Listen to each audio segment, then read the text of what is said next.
어제 서울을 갔다 오려고 차를 몰고 고속도로 타는데 참 이렇게 안목이 좁다. 안 보이죠? 안 보여요. 고속도로 딱 올라가니까 꽉 막혀 있는 거예요. 여기 올라가니까 왜 그런가? 얼마나 깎아보고 조금 가면서 생각한 것이 이제 좀 돌아가야 되겠구나. 그래서 안성 제이시에서 서평택 쪽으로 이렇게 해가지고 서해안 고속도로 이렇게 올라갔습니다만은 나중에 들어보니까 안성 휴게실 쪽에서 사고가 나가지고 그 여파로다가 엄청 오랫동안 밀려 있었다고 그래요. 이만큼 위에서 보면은 보일 텐데 이래서 그렇구나. 이렇게 돌아가면 되지. 내가 고집부리 그냥 갔더라면 엄청 늦을 뻔했어요. 참 우리는 무엇보다도 이 하나님의 큰 뜻을 올바로 이해하고 살아야 우리는 마음이 편한데 언제나 우리의 그 고집과 우리의 욕망이 우리 눈을 흐리게 만들어요. 그래서 내 생각이 옳은 것으로, 그래서 자꾸만 그렇게 생각하고 거기에 또 그거에다가 매이면은 또 하나님도 그렇게 생각하는 것도 그렇게 생각할 수도 있어요. 우리는 언제나 어떠한 상황 가운데 있다 할지라도 하나님 말씀으로 돌아가는 그런 지혜가 있어야 될 줄 압니다. 자, 이 세상의 그 수많은 사람들 가운데 가장 하나님은 관심이 어디에 있느냐? 자기 백성들에게 있단 말이죠. 하나님 백성들에게 모든 관심이 모여 있습니다. 우리 하나님은. 그래서 하나님은 이 세상에 자기 백성들을 어떻게 세워 나가시는가?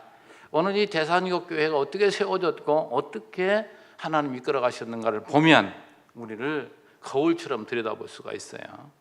자, 이 대살로니가 교회 세워지기까지는 하나님이 어떻게 세워놓으셨는가를 우리가 한편 살펴보면 하나님 먼저 거기에 복음을 전할 자를 준비시켜 놓습니다. 사도 바울이가 복음을 전하잖아요. 하나님이 바울을 어떻게 준비시켜 놨는가? 우리는 너무나도 잘 알잖아요. 그 바울이라는 인간은 처음부터 하나님을 올바로 잘 경외하는 사람이 아니었습니다. 경외한다고 하지만 오해하고 율법을 오해하고 그렇기 때문에 하나님을 오해해서 자기 잣대로 하나님을 알고 잘못된 길을 갔다 이 말이죠. 그랬던 그를 하나님이 그리스도가 찾아오셔서 그에게 완전히 바꿔버립니다. 그를 지금까지 자기가 알지 못했던 세계를 보여준단 말이죠. 그러니 새로운 세계를 바라본 그는 자신의 과거의 삶을 볼 때 얼마나 그것이 더럽고 추했던지, 정말 이제는 자기가 주인 줄 착각했는데 알고 보니 하나님이 주인이고 자기는 종이더라 이 말이죠. 근데 하나님이 안 보일 때는 자기가 주인인 줄 알았어요. 주인 노릇하고 살았어요. 근데 주를 만나고 나서는 이제는 종으로 삽니다. 종의 자세는 뭐예요? 하는 일이 주인이 기뻐하는 일, 주인이 시키는 일, 그 일만 하면 되는 거예요. 종이라는 것은 절대 자기를 내세울 수 없고 언제나 주인과의 관계 속에서 종속된 관계입니다. 저와 여러분도 마찬가지예요. 하나님을 모르고 살아가는 모든 인간들은 자기가 주인이 돼서 모든 걸 동원해서 자기를 위한 수단으로 다 사용하려고 합니다. 이방 종교가 다 그거예요. 자기를 위해서 만들어낸 그런 우상들이죠. 그런 것들을 섬기지만 우리 하나님은 그런 분이 아니라 말이죠. 그렇게 오해했던 바울을 완전히 바꿔가지고 이제는 주인을 위해서 사는 자로 만들었습니다. 자, 그런데 또 한편 또 뭘 준비해 놔요? 데살로니가에 하나님 말씀을 받을 만한 하나님 백성들을 하나님 준비시켜 놔요. 그래서 이제 사도 바울은 여러 경로를 통해서 하나님 인도하심에 따라서 데살로니가로 갑니다. 자, 그때 사도 바울이 누구 말을 전해요? 하나님 말씀을 전하죠. 자기 말이 아닙니다. 주인의 말을 전했을 때에 실제 사람들의 눈에 보이는 것은 바울이 말하는 거잖아요. 그런데 하나님 백성들인 그들은 바울이 전하는 그 말을 하나님 말씀으로 받아들여요. 이게 바로 준비된 하나님 백성입니다. 이게 은혜 받는 자들이에요. 은혜 받은 자는 이 진리를 올바로 받아들이게 되고 그 받아들인 자는 완전히 변화되게 되어 있습니다. 자, 그래서 우리 지난번에 살펴본 말씀 가운데 바울이 전하는 복음을 사람의 말로 듣지 아니하고 하나님 말씀으로 받았다고 했습니다. 이게 바로 은혜예요. 이게 준비된 자들이란 말이죠. 자, 그때에 어떤 현상이 벌어지느냐? 하나님의 그 말씀이 뭐 한다고요? 역사한다고 했죠. 앞에서 우리 살펴봤던 말씀 가운데 우리 13절 마지막 분 보면, 자, 이 말씀이 또한 너희 믿는 자 가운데 역사하느니라. 그러니까 완전히 성도들이 하나님 말씀을 받아들이고 하나님 말씀으로 받아들였을 때 그 말씀의 능력이 그들로 하여금 뭐예요? 역사해가지고 점점 바꿔나가게 하신단 말이죠. 이게 말씀의 능력이고 이것이 하나님이 교회를 세워나가는 방법입니다. 이것이. 그래서 성도들이 어떻게 변화됩니까? 앞에서 말한 것처럼, 바울이 칭찬한 것처럼 믿음의 역사와, 그 믿음의 역사는 구체적으로 뭘로 나타나느냐? 사랑의 수고로 나타나는 거예요.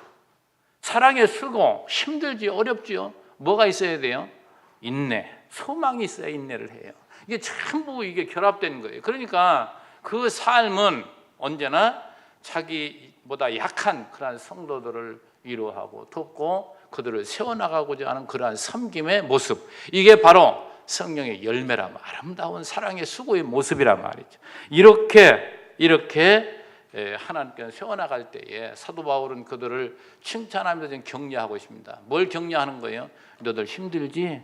그러나 지금 너희와 함께하고 있고 너희가 변화된 것이 이게 놀라운 하나님의 역사야. 살아계신 증거야 이게. 그러면서 그들로 하여금 오늘 우리에게 주어진 말씀을 보면 유대에 있는 교회들도 동일한 너희들과 같이 고난을 당하고 지금까지 살아왔고 그들과 같이 너희도 너희 동족에게 고난을 당하게 되어 있어. 이게 교회가 세워지는 방식이에요. 교회가 세워지는 것이 그냥 세워지는 게 아닙니다. 얼마나 하나님께서는 자기 백성들을 이 엄청난 시련과 고난 속에 우리를 두고 교회를 세워나가는지 몰라요. 자, 사도 바울은 뭘 권합니까? 너희가 어떻게 처음에 복음을 받아들였는가 그때를 상기시키면서 정말 그때의 첫사랑을 기억하도록. 참 이것이 바로 올바른 성도의 생활의 첫걸음이에요. 뭐가요? 그 하나님의 은혜를 깨닫게 될 때. 자, 자식과 부모도 보면 효도하는 자녀가 어디서 나오는가? 자기가 어떻게 태어났고 나를 어떻게 길렀고 부모가 나를 얼마나 힘들여서 나를 길렀고 나를 양육했는가를 깊이 알면 할수록 효도하게 돼 있습니다. 그걸 모르니까 효도 않는 거죠. 우리 하나님과 우리의 관계도 마찬가지예요. 그래 선지자들도 늘 선민 이스라엘 백성들에게 그들 초창기를 얘기하는 거예요. 너희가 어떤 존재인데, 너희가 어떻게 하나님의 은혜를 입었는데 그 하나님을 잊어버리고 산다는 이건 사람도 아니야. 그런 방식으로 그들을 책망하잖아요. 자, 오늘 본문은 이렇게 격려하면서 뭘 더 지금 말해주고 있는가? 너희들만 고난당하고 살아가는 게 아니야. 실상은 그들이 사랑의 수고를 통해서 지금 좋은 열매를 맺고 살아가는 삶을 살아가지만 실상은 뭡니까? 엄청 살기 힘든 고난 속에 살아가는 거예요. 지금 데살로니가 교회가. 그래서 여러분에게 초대교회의 실상을 말씀드릴 때 늘 말씀드리잖아요. 초대교회 신앙생활을 한다는 것은 그 삶 자체가 엄청 힘든 고난의 삶입니다. 그런데도 그들은 하나님 바라보면서 기쁨으로 살았던 것이지. 그래서 그들을 힘주려고, 그들에게 좌절하지 않도록, 그들을 더 굳게 세워나가도록 그들을 지금 격려하는 차원에서 오늘 14절에서 20절까지 살펴보도록 합니다. 자, 이렇게 저희들이 올바로 살아갈 때에 많은 힘든 과정이 주어지는데 14절 16절 말씀은 이 바울이 핍박자들의 결국에 대해서 언급하며 격려합니다. 자, 유대인 교회를 유대인들이 얼마나 괴롭혔습니까? 그들의 결국이 어떻다고요? 실제 보여줬잖아요. 예루살렘이 완전히 회파되고 완전히 망했단 말이죠. 그 결과로 보여주는 거예요. 그 이후에 지금 사도 바울이 데살로니가에서 복음을 전했고 데살로니가 교회 성도들도 그걸 다 듣고 알고 있는 이런 상황에서 다시 한번 그들에게 가르쳐 주는 거예요. 교회를 핍박하는 자, 정말 예수 그리스도를 올바로 믿는 성도들을 괴롭히는 자들 하나님 반드시 보응합니다. 지금도 동일해요. 교회를 세워나가는데 하나님께서 아름다운 교회를 지금 세워나가는데 이걸 소급해서 적용하면 성도의 믿음이 잘 자라도록 성도가 지금 신앙생활을 잘 하는데 그를 걸려 넘어지게 하고 그를 무너지게 하는 자 반드시 하나님 그냥 안 둔다 이 말이죠. 그런 걸 우리는 생생하게 엄청 목격하고 살아갑니다. 제가 과거 얘기는 별로 안 하는데 지난 안성에서 교회를 할 때 눈으로 보여준 것이 한둘이 아니에요. 진짜 무서운 것은 하나님 막 죽여버리는데 여러 명 죽었어요. 교회 걸고 넘어졌다가.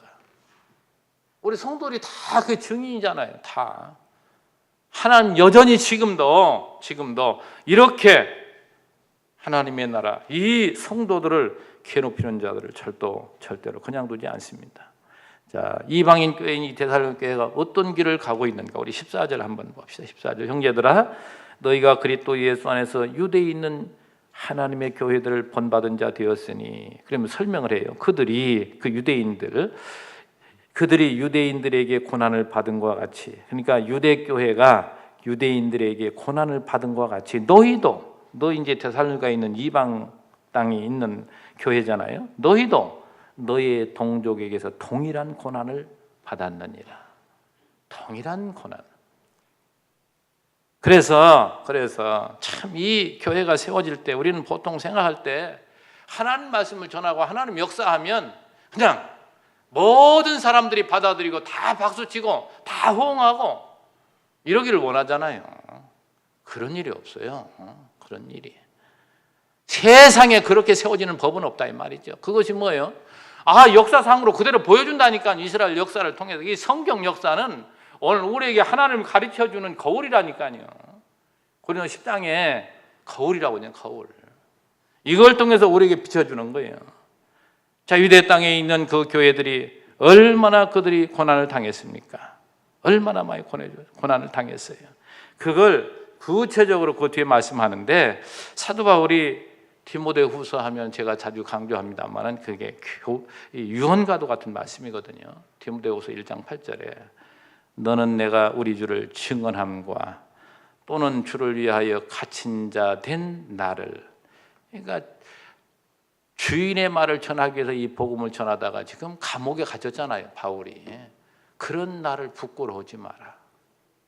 갇힌 자 된 나를 부끄러워 말고 오직 하나님의 능력을 따라 복음과 함께 고난을 받으라. 누구에게요? 디모데에게. 근데 고난을 받으라 한 그 하나님 그 앞에서 보면 하나님의 능력을 따라 복음과 함께 고난을 받으라. 그러니까 복음과 함께 고난을 받는 게 뭡니까? 그게 하나님의 능력이래요. 그게 하나님 그걸 겪게 하신다니까요. 그걸 통해서 뭡니까? 많은 사람들에게 보여주는 거예요. 이게 복음을 전하는 역사예요. 그 뒤에 디모데후서 2장 3절에는 그런 말이에요. 너는 그리스도의 좋은 병사로 나와 함께 고난을 받으라. 전체를 놓고 보면 사도 바울은 늘 그 얘기를 하고 있는 거예요. 왜? 자기가 그 길을 걸어갔고 내 제자인, 그 사도 바울의 제자인 디모데도 그 길을 지금 가고 있잖아요.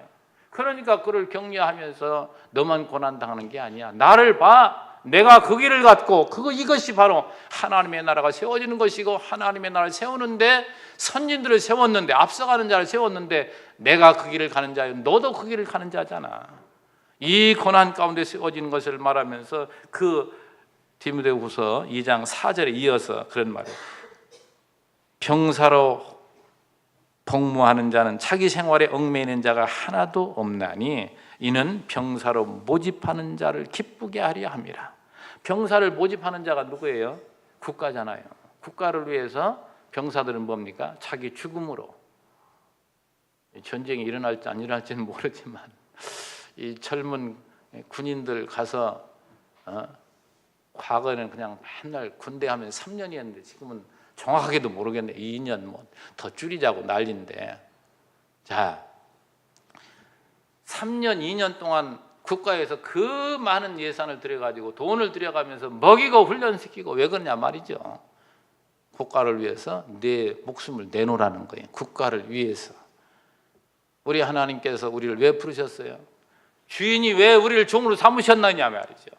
그분을 위해서 우리는 존재하는 거예요. 그분을 위해서. 그분이 기뻐하시는 일이라면 우리는 모든 것을 감당할 수 있는 이러한 자가 바로 하나님의 종이죠.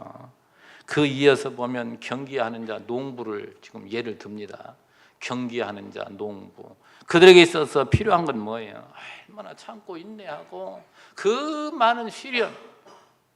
뭡니까? 그건 결국 그 주인, 그를 기쁘시게 하는 삶을 위해서 존재한다는 얘기죠.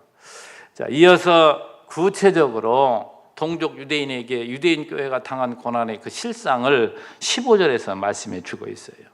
자, 유대인들이 어떻게 했는가? 유대인은 주 예수와 선지자들을 죽이고, 예수님을 누가 죽였어요?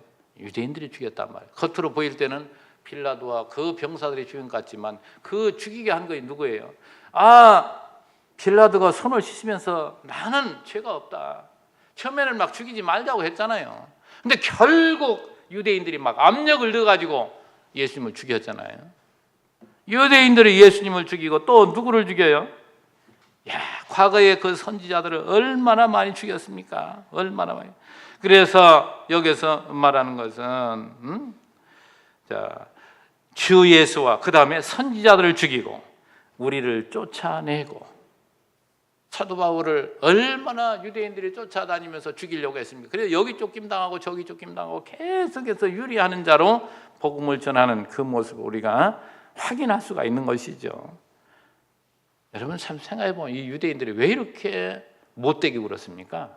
왜 이렇게 범죄했느냐 말이죠. 거기 따져보면 하나님의 의뢰를 잊어버려서 그래요.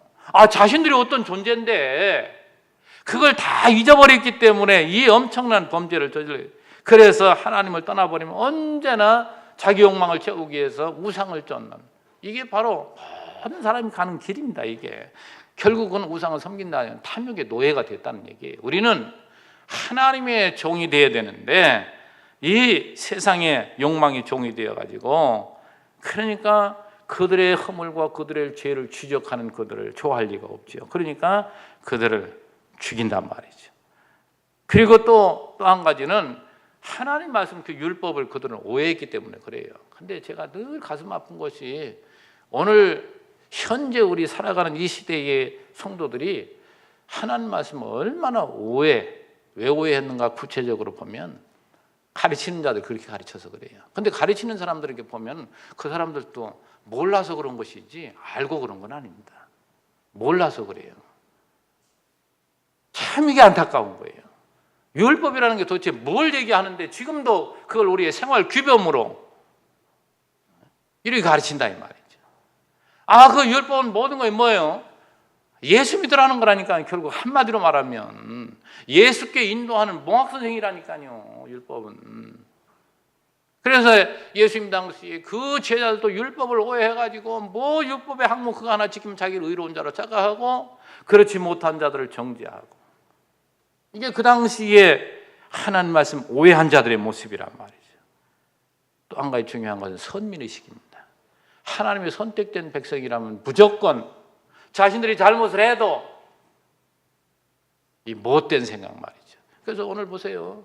그 다음 구절에 이방인에게 복음을 전하는 그들은 막 절대 막는다니까요. 하나님과 우리와만 관계되느니 저 이방인들은 돼지 같은 개돼지 같은 인간들인데 어떻게 그 하나님과 그들이 아버지 자식 간 한 가족이 될 수 있느냐. 그들에게 복음을 전하는 것을 목숨을 걸고 막은 것이 유대인들이잖아요.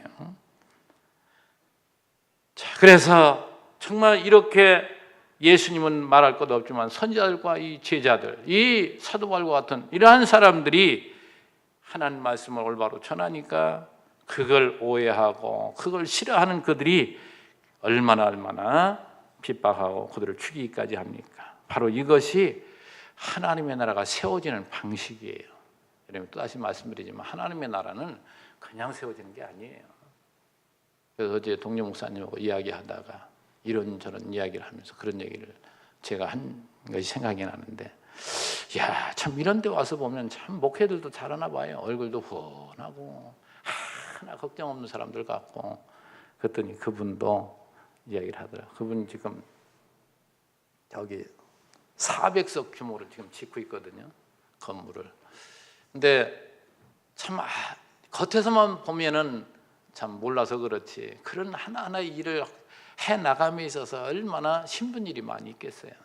그분도 그런 얘기를 하더라고요. 겉으로만 보면 그렇지 어느 사람이 하나님의 나라 교회를 세워나가는데 힘들지 않겠느냐. 언제나 사단은 호시탐탐 노리고 가장 근본적으로 가까이 하는 성도들을 어두운 마음을 갖게 하고, 이게 바로 얼마나 놀라운 역사인지 모릅니다. 이것이. 그래서 15절에 이어서 이러한 행악은 결국 뭘 가져다 주느냐. 유대인 그렇게 하나님을 기쁘시게 하지 아니하고 모든 사람에게 대적이 되어 우리가 이방인에게 말하여 구원받게 함을 그들이 금하여 자기 죄를 항상 채움에 노하심이 끝까지 그들에게 임하였느니라. 이런 데서 우리가 한번 생각해 보면 결국 그들이 이렇게 한 일들은 하나님을 기쁘시게 하는지 않은 일이요 또 모든 사람에게 대적이 된다고 그랬죠. 1차적으로는 교회의 대적이 되어지지만서도 이 유대의 천민 사상은 이방인들에게 전부 유대인들을 싫어하게 만드는 요소. 그래서 세상에 유대인들 좋아하는 사람은 하나도 없다고 그러죠. 어느 민족도 어느 나라도 유대인을 좋아하는 사람이 없어요. 왜요? 첫째는 그들이 잘나고 똑똑하고, 실제도 그래요. 그런데 그렇게 잘나고 똑똑한 만큼 다른 사람들 다 무시한다 이 말이죠. 그러니까 좋아하는 사람이 누가 있어요? 우리 사람 관계도 그렇잖아요. 똑똑한 사람이 다 좋아할 것 같지만 다 싫어합니다. 나보다 좀 못한 사람 좋아하지 자기보다 똑똑하고 잘난 사람 좋아하는 사람 별로 없어요. 그러니까 여러분 잘난 체 하지 말아요. 그러니까 가장 바보예요. 그게 좀 어두운 것처럼 하고 사는 게 제일 편안합니다. 그게.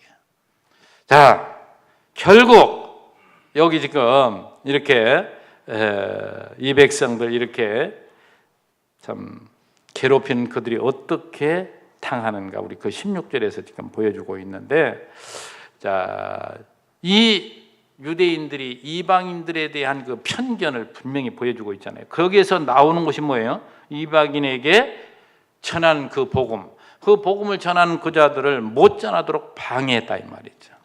그래서 저는 이 말씀을 보면서 우리 현재의 그 교회를 한번 생각해 봤습니다. 저와 여러분은 이제 다 예수를 믿고 교회에 뿌리를 내고 살아가는 우리들이잖아요. 그런데 새로운 성도에 들어왔을 때 진실로 잘 들으셔야 돼요. 겉이 아닙니다. 진실로 마음을 열고 그런 분들이 오는 것을 너무나도 기뻐하고 감사하고, 이것이 진짜 하나님 기뻐하시는 삶인데, 유대인들처럼 저것들이 왜 하나님 믿어? 방해한다니까요. 이방인들에게 복음을 전하는 걸 방해한다? 얼마나 그것이 하나님 앞에 큰 범죄하는 것인데요. 자, 우리 성도들 간에도 우리 생각해 보면 좀 전에 말씀한 대로 처음에 들어온 그 성도들을 잘 이렇게 환영하고 받아들이고 그들을 어찌하든지 함께 정착해서 그들도 예수 믿고 기쁨으로 살도록 하기 위해서 우리가 헌신하고 수고하는 이 일이야말로 가장 하나님이 기뻐하시는 그 일인데, 이 일을 등한히 여기고 심지어는 방해하기까지. 그 전에 보니까요, 박힌 돌이라고 굴러온 돌, 이것이 박힌 돌을 빼내 하면서 싸우더라니까요. 엄청난 죄를 하나님 앞에 범하는 경우가 허다합니다. 여러분, 우리 자신을 돌아다 봐야 돼요. 자신을 돌아다 봐야 돼요. 내 자신이 이 교회에 정말 정착하고 이 교회에 뿌리를 내리고 하나님을 섬기는 자로 또 우리가 앞서가는 자라면 당연히 거기에는 뭐예요? 후임들이 들어와요. 이걸 육신적인 면으로 우리 생각해 보면, 자 봅시다. 한 가정을 이루고 지금 살아가는데 거기에 우리 곽충훈 집사님이 아이를 낳았어요. 이름이 뭐예요? 곽하이. 얼마나 반가운 일이고 감사한 일이냐 말이죠. 국가적으로 지금 엄청나요. 엊그제 뉴스 들어보니까 성남시에서는 셋째 자녀 나오면 1억 주는 것을 우리 만들자, 우리 성남시에서.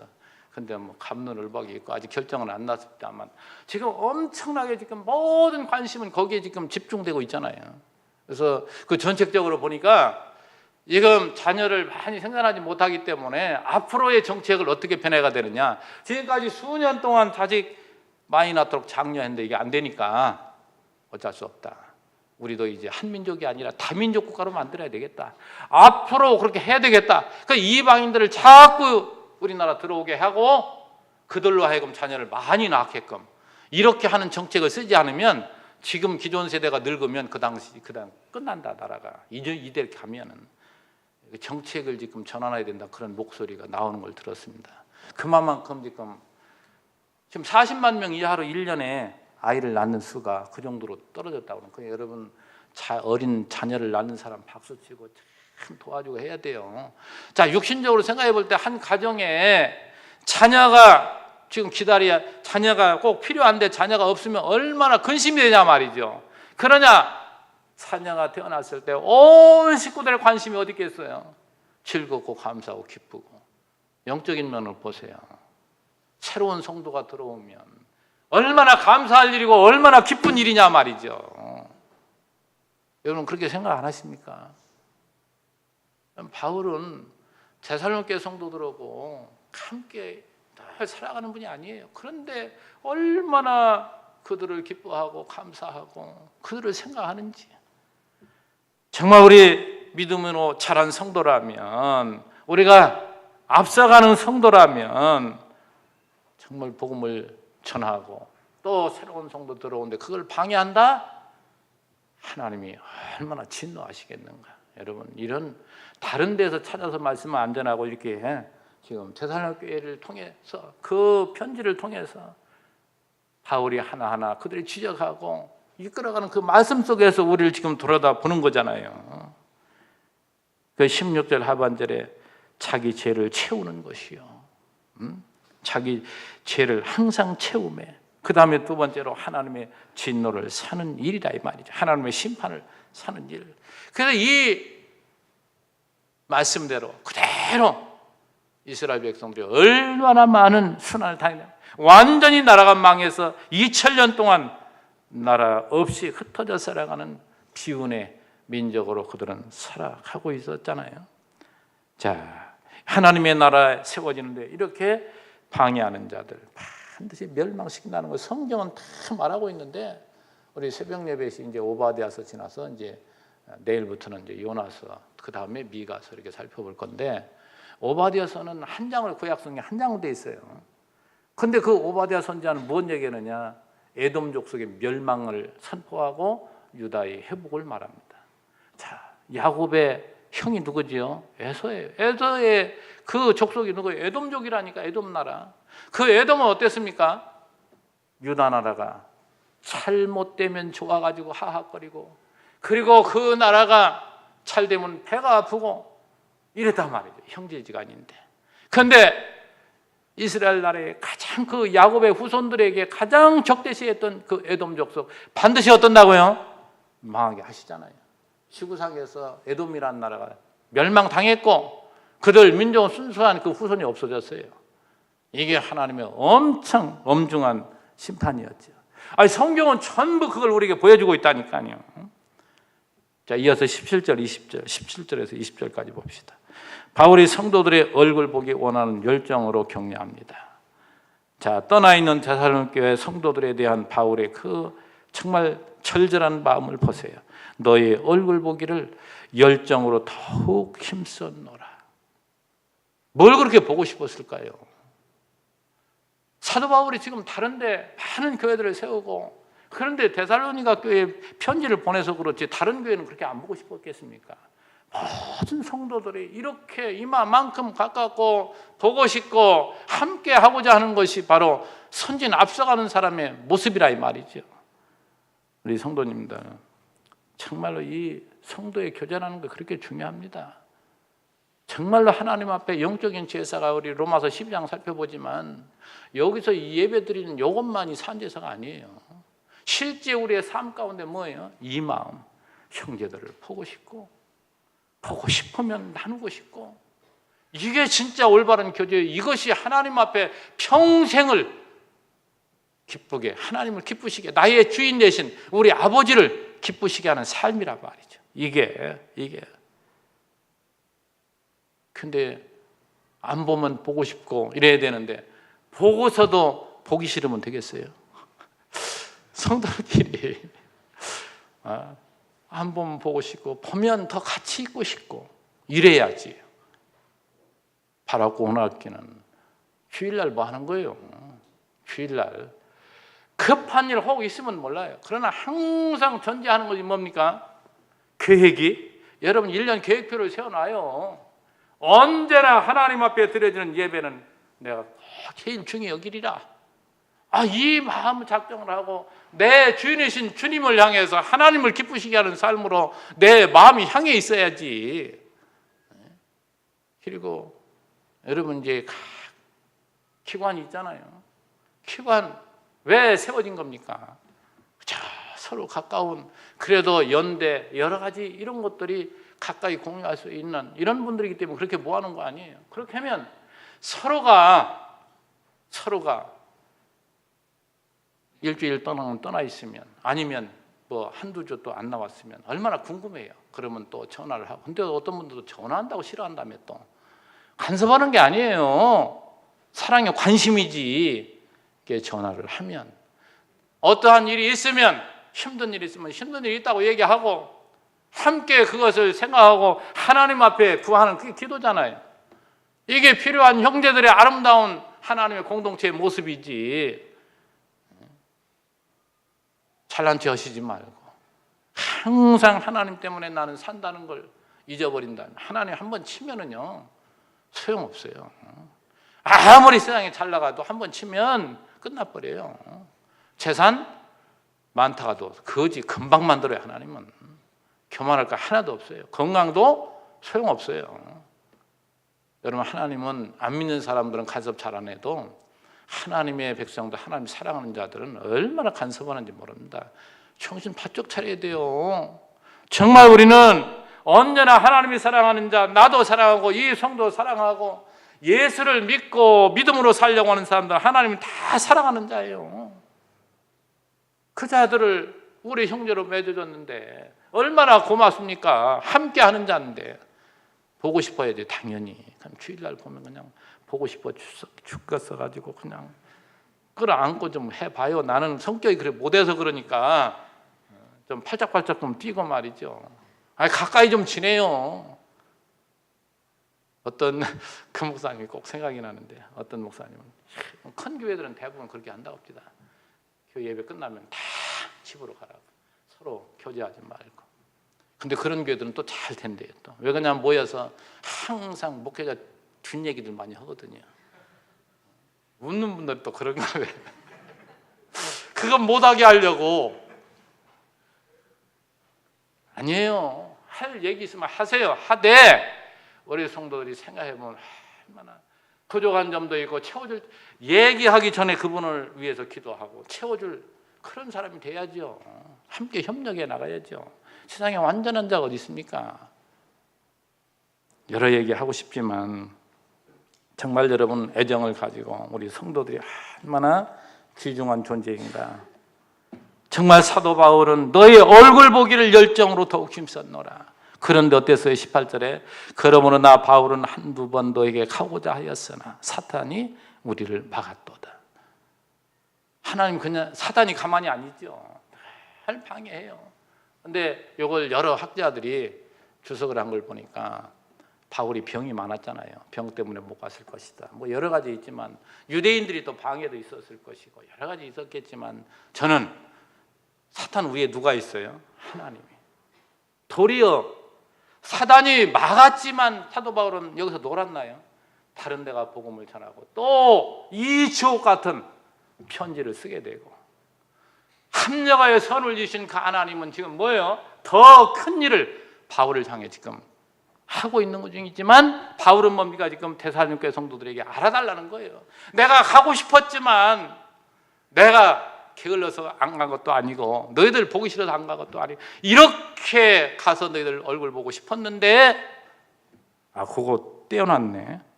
17절 다시 봅시다. 우리가 잠시 너희를 떠난 것은 얼굴이요 마음은 이 마음을 그 얘기를 하랬어요. 항상 떨어져 있었지만 마음은 뭡니까? 함께 있는 거예요. 함께. 정말 여러분 자식을 군대 보냈다고 칩시다. 몸은 떨어져 있지만 마음은 항상 통하잖아요. 항상. 이게 하나님과 우리와의 관계, 사도 바울과 데살로니가의 성도들과의 그 관계가 이렇게 돈독했다.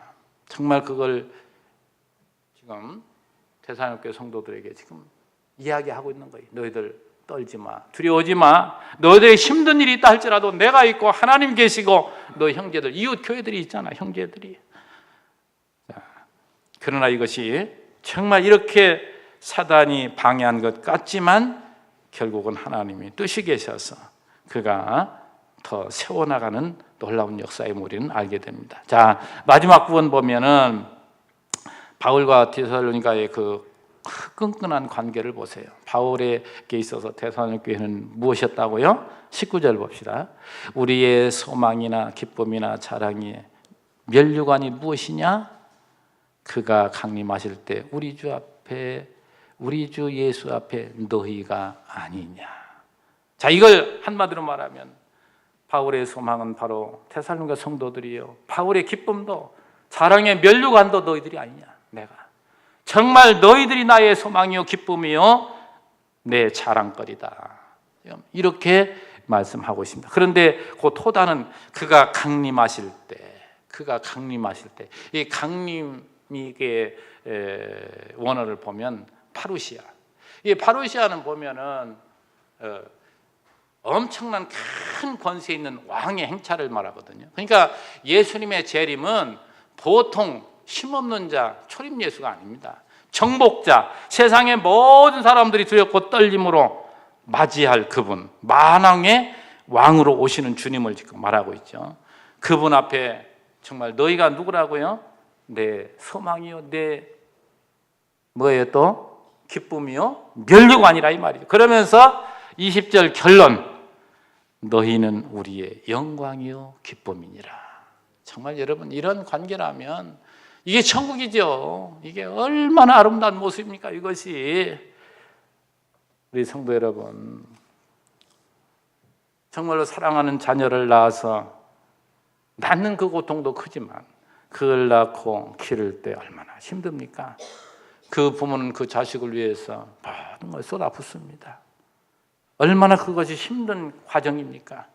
그러나 그렇게 자라나는 그 아이를 볼 때 그 부모들은 수고하고 힘든 것들이 도리어 기쁨이 된다니까요. 사도 바울이 이렇게 데살로니가 성도들뿐만 아니라 그 당시에 모든 이방의 성도들이 이제 복음을 받아들이고 예수를 믿고 살아가는 그 고난의 삶, 자신이 그렇게 수고하고 힘써 애쓰고 힘들게 그들을 양육했지만, 길렀지만 이것이 도리어 자기에게는 기쁨이요 소망이요 이것이 즐거움임을, 그것이 영광임을 그는 여기서 느끼고 너무나도 행복해하고 있습니다. 우리 성도 여러분, 행복이 무엇일까요? 행복이 바로 이게 행복이 아니겠어요? 자기가 사랑하는 자, 그 자를 위해서 내가 수고하고 힘들게 그를 키우는 만큼 그가 기뻐하고 즐겁게 자라고 부모에게 고마움을 알고 살아가는 그 모습을 보면 가장 행복한 것이죠. 그것이 오늘 여러분에게 행복은 뭐냐 말이죠. 여러분에게 하나님께서 이 교회를 섬기게 하시고 또 교회의 어린 자녀들을 이렇게 있게 하신 것은 뭐예요? 우리로 하여금 그 일을 하도록 오늘 이 말씀 들은 그 말씀의 역사가 여러분에게 뜨겁게 작용을 한다면 여러분이 거기에 동참하실 것이요. 그래서 그 기쁨으로, 이게 진짜 행복이라니까요. 이걸 보여주는 거예요. 지금 사도 바울은 오늘 우리에게. 정말 여러분은 이 말씀을 듣고 지금 오늘 보면서 정말 사도 바울이 어떠한 삶을 살아가는, 이것이 바로 거룩한 생활이구나, 이것이 믿음을 가지고 앞서가는 모습이구나. 오늘 여러분도 정말 신앙이 점점 자라기를 바라는 것은 이렇게 성도들을 잘 양육해서 여러분이 그 신령한 기쁨으로 천국을 누리고 살아가라고 하나님 오늘 우리에게 이러한 복을 주셨습니다. 여러분은 늘 내 마음속에 사랑하는 우리의 자녀들을 마음속에 품고 늘 그들을 위해서 기도하고 힘써 애써 일함으로 거기에서 신령한 기쁨을 누리고 여러분의 신앙도 자라서 하나님을 기쁘시게 하는 여러분 되시기를 주의 이름으로 축원합니다. 기도합니다. 하나님 아버지 감사합니다. 참 교회가 세워지는 그 방식이 저 예루살렘에 있는 유대인 교회들, 그리고 사도 바울이 전했던 이 데살로니가 교회를 비롯한 이방인 교회들, 어느 교회가 평탄하게 아무 일 없이 세워지는 법이 있습니까? 언제나 어둠의 권세가 틈을 타서 얼마나 우리를 유린하고 우리를 미혹하여 무너뜨리려고 합니까? 하나님 아버지, 다시 한번 저들 굳세게 세워주셔서 그것들과 맞서 싸워서 이길 수 있는 믿음의 권속들이 되기를 원합니다.